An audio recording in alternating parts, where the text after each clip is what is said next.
តើអ្នកដឹងទេប្រាសាទដែលល្បីៗនៅឯប្រទេសសៀមមានដើមកំណើតមកពីអាណាចក្រខ្មែរ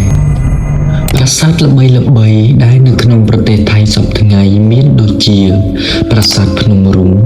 ប្រាសាទពិមានអាកាសប្រាសាទមើងតាំប្រាសាទទាំងនេះត្រូវបានសាងសង់ដោយថ្មបង្ហាញពីសិល្បៈខ្មែររួមមានអក្សរខ្មែររូបចម្លាក់ព្រះហិណ្ឌូនៅលើថ្មប្រាសាទនិងគ្រោងសំណង់ដែលស្រដៀងនឹងប្រាសាទអង្គរវត្តបើទោះបីជាសព្វថ្ងៃប្រាសាទទាំងនេះស្ថិតក្រៅព្រំដែនកម្ពុជាក្តីក៏ជាមូលដ្ឋានវប្បធម៌និងប្រវត្តិសាស្ត្រវានៅតែជារបស់ខ្មែរមូលហេតុដែលប្រាសាទទាំងនេះបានបាត់បង់ទៅប្រទេសសៀមគឺដោយសារការធ្លាក់ចុះខ្សោយនៃអាណាចក្រខ្មែរនាសម័យនោះ